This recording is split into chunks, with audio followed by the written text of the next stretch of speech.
Assalamualaikum warahmatullahi wabarakatuh. Baiklah, di sini saya akan menjelaskan sedikit materi tentang mata kuliah dasar-dasar sains dan juga teknologi.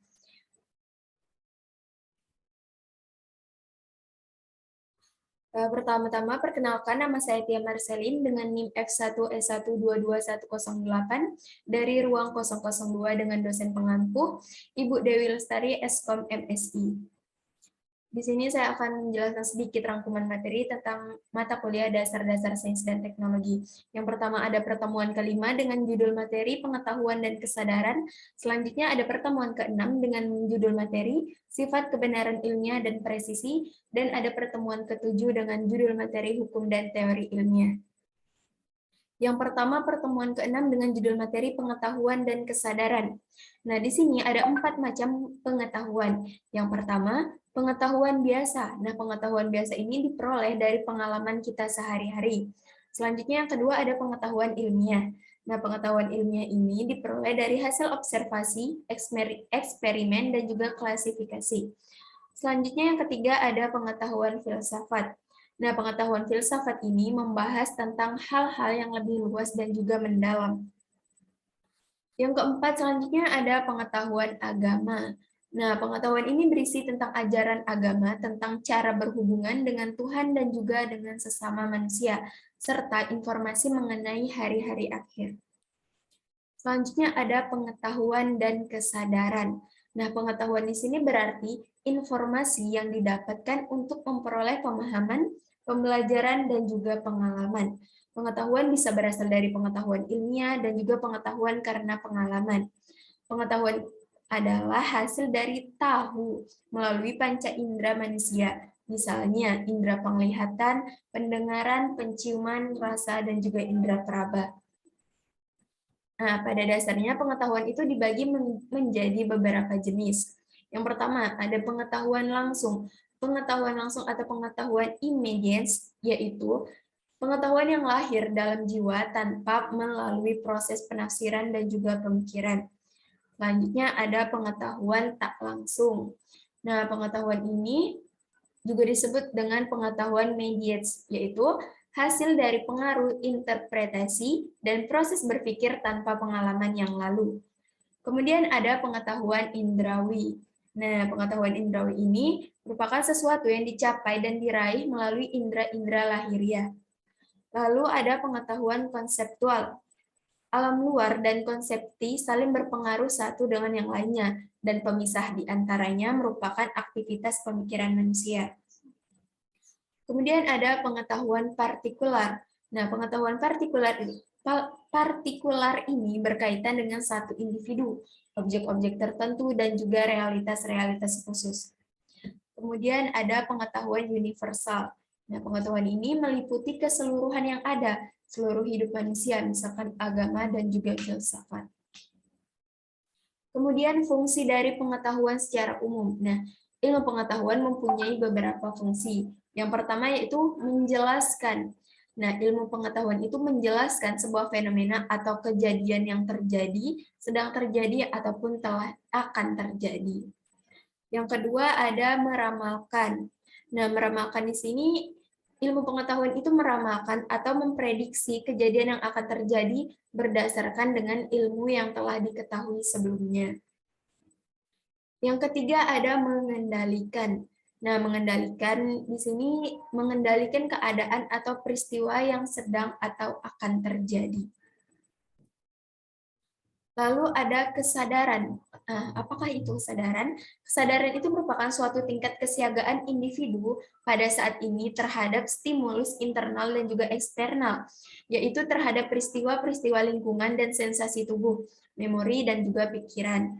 Dalam pengertian ini tentu saja adalah kemampuan individu mengatakan hubungan dengan lingkungan serta diri sendiri melalui panca indera lainnya, dan mengadakan pembatasan terhadap lingkungan serta diri sendiri melalui perhatiannya.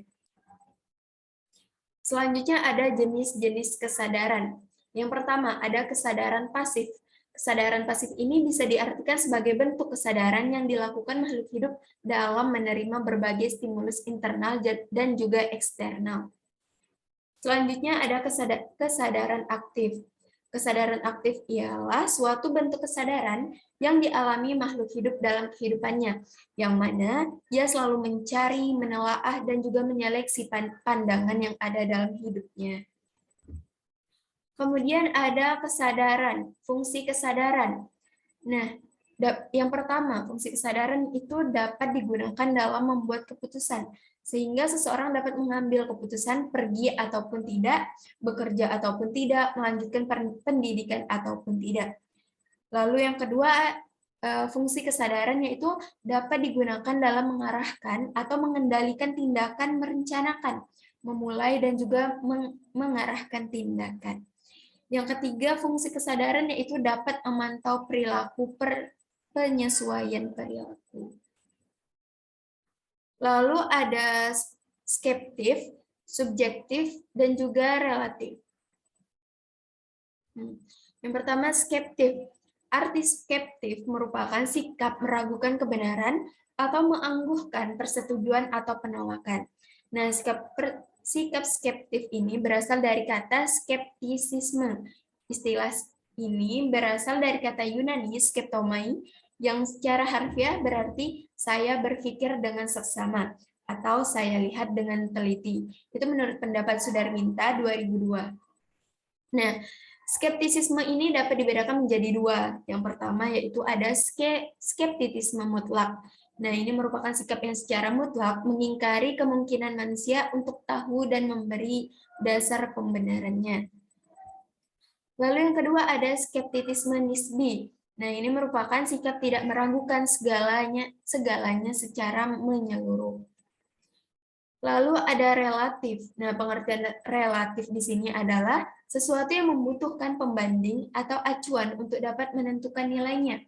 Jadi, relatif ini tidak dapat berdiri sendiri karena ia membutuhkan pembanding lainnya yang sesuai. Nah, beda halnya dengan mutlak, yang mana hasil sudah pasti dan tidak dapat diganggu-gugat lagi. Tidak butuh pula sebuah pembanding yang digunakan sebagai acuan seperti relatif ini. Nah, gagasan dalam relatif ini adalah sebuah pandangan relatif terhadap perbedaan pertimbangan dan juga perspektif. Selanjutnya ada subjektif. Subjektif ini merupakan sebuah pemikiran atau pernyataan yang berlandaskan pendapat atau perasaan orang yang mengungkapkannya. Nah, dalam dunia ilmiah, sikap subjektif sangat dilarang karena akan mempengaruhi hasil penelitian ilmiah. Tapi, dalam kehidupan sehari-hari ini masih banyak orang yang sering menggunakan sikap ini sebagai pondasi saat menyampaikan sebuah informasi. Selanjutnya, landasan pemikiran subjektif ini yaitu seperti opini seseorang. Lalu kata pendukung subjektif itu seperti biasanya atau agak. Kemudian sudut pandangnya lebih pada pendapat pribadi tentang suatu peristiwa yang diinformasikan. Lalu dampak yang dihasilkan subjektif ini tergantung dari kondisinya. Ia bisa membawa manfaat, namun juga ia juga dapat memberi masalah yang lebih besar. Selanjutnya materi ke-6, ada sifat kebenaran dan juga presisi. Ini yang pertama ada kebenaran ilmiah. Kebenaran ilmiah tidak dapat dipisahkan dari karakteristik yang bersifat ilmiah. Lalu yang pertama ada pengertian kebenaran ilmiah. Kebenaran ilmiah itu merupakan suatu pengetahuan yang disebut ilmiah karena di dalam pengetahuan tersebut terdapat suatu kebenaran yang bersifat ilmiah. Yang kedua ada cara mendapatkan kebenaran ilmiah. Kebenaran ilmiah itu dapat ditemukan dengan proses penelitian dan juga penalaran, serta dapat diuji dengan pendekatan pragmatis, koresponden, dan juga koheren. Selanjutnya ada kebenaran ilmiah yang dijadikan sebagai ilmu. Nah, kebenaran ilmiah itu dapat dijadikan sebuah ilmu jika ia memenuhi 4 syarat.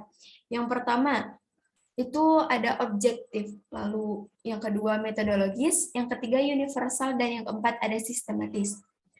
Selanjutnya, apa saja yang perlu diperhatikan dalam kebenaran ilmiah? Yang pertama, ada kebenaran ilmiah itu sebagai kebijaksanaan harus bermanfaat, memajukan, dan juga memiliki nilai positif menjadi prioritas utamanya. Lalu yang kedua ada tanggung jawab moralnya. Lalu ada selanjutnya teori-teori kebenaran. Di sini ada beberapa teori, ada 10 ya. Yang pertama yaitu teori koherensi dan konsistensi. Nah, menurut teori ini, kebenaran itu adalah keruntunan pernyataan. Pernyataan yang dikatakan benar apabila ia ada keruntunan di dalamnya. Jadi harus runtun, tidak boleh pecah-pecah atau tidak sesuai. Lalu yang kedua ada teori korespondensi. Nah, kebenaran adalah kesesuaian antara pernyataan dengan kenyataan. Suatu pernyataan dikatakan benar apabila ada bukti empiris yang mendukungnya. Itu menurut teori korespondensi. Selanjutnya yang ketiga ada teori pragmatis. Nah, menurut teori ini, pernyataan dikatakan benar apabila ia dapat mendatangkan manfaat pada banyak orang. Lalu yang keempat ada teori performatif. Nah, teori performatif ini menyatakan bahwa kebenaran itu diputuskan atau dikemukakan oleh pemegang otoritas tertentu. Yang kelima ada teori konsensus. Nah, menurut teori ini, suatu pernyataan dikatakan benar apabila dihasilkan dari suatu konsensus bersama atau kesepakatan bersama. Yang keenam, ada teori kebenaran sintaksis. Nah, menurut teori ini, suatu pernyataan dianggap benar apabila pernyataan tersebut mengikuti aturan sintaksis atau gramatika yang baku. Lalu, teori kebenaran yang ketujuh, ada teori kebenaran semantik.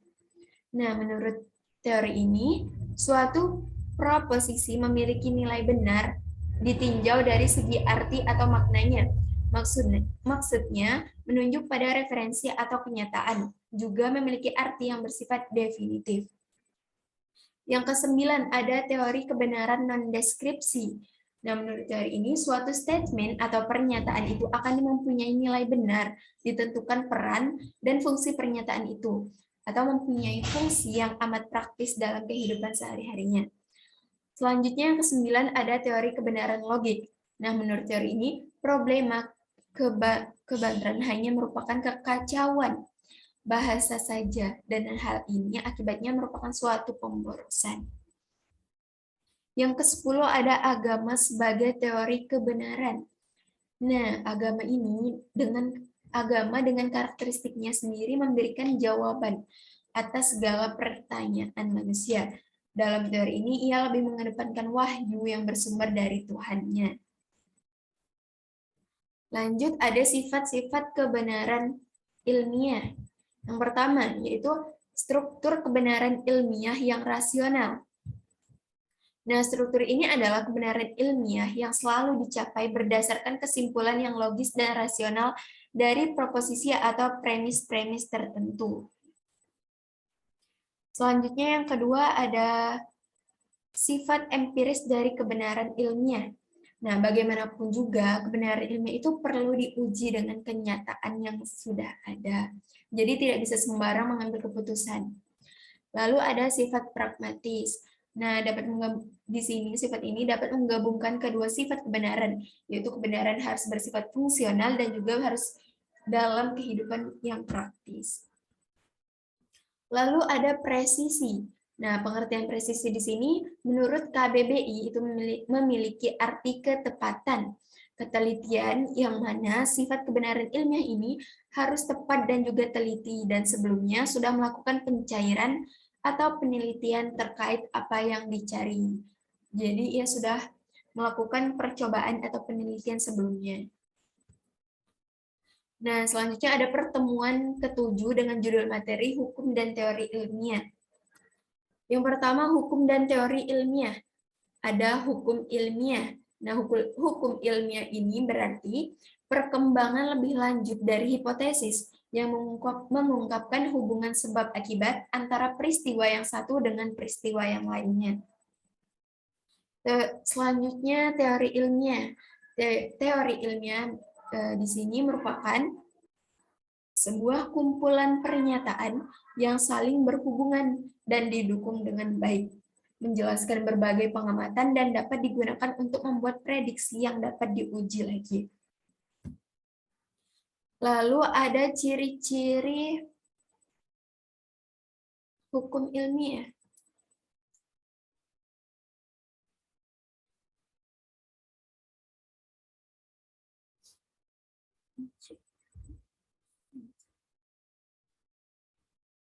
Ada ciri-ciri teori ilmiah. Nah, menurut Bill Newton Smith telah mengidentifikasi 8 teori ciri ilmiah yang mampu digunakan untuk memberikan penjelasan dengan baik.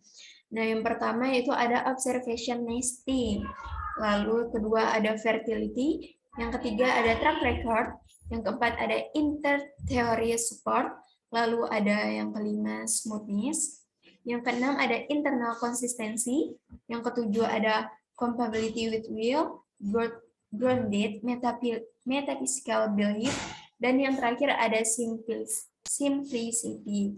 Nah, itu menurut Bill Newton Smith, ciri teori ilmiah.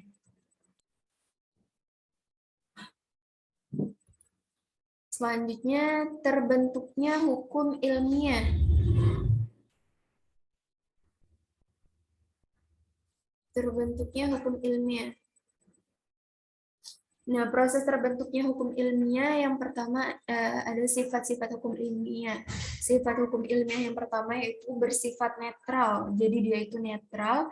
Yang kedua bersifat universal. Yang ketiga sifatnya lebih pasti.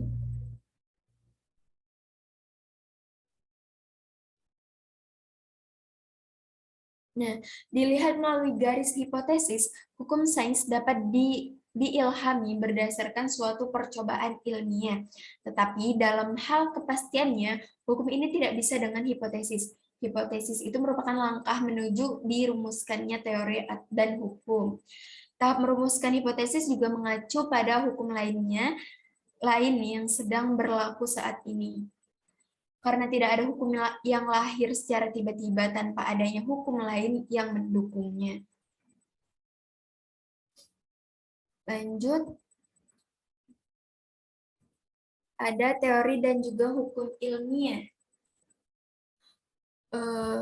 Hukum sains itu merupakan suatu pernyataan di dalam dunia ilmu. Nah, ilmu yang bermula dari suatu hipotesis dan dibuktikan dengan percobaan-percobaan yang menyangkut teori-teori hipotesis. Dalam dunia ilmu ini, teori menempati kedudukan yang paling penting, karena teori itu memberikan sarana kepada kita untuk bisa merangkum serta memahami masalah yang kita bicarakan secara baik. Hukum dengan filsafat hukum, ilmu hukum, hukum normatif, dan juga hukum positif. Menurut Imre Lakatos, teori adalah hasil pemikiran yang tidak akan musnah dan hilang begitu saja. Teori di sini berisi tentang yang pertama memahkotai sistem, yang kedua terdiri atas hukum-hukum ilmiah, yang ketiga pernyataan umum yang membuat hubungan antara fakta atau gejala, dan yang keempat berfungsi untuk member eksplanasi, prediksi, dan pemahaman terhadap berbagai fakta atau gejalanya. Nah, itu tadi sedikit penjelasan saya tentang materi yang sudah pernah saya pelajari selama belajar mata kuliah dasar-dasar sains dan teknologi. Kurang dan lebihnya saya mohon maaf. Saya akhiri, wassalamualaikum warahmatullahi wabarakatuh. Terima kasih.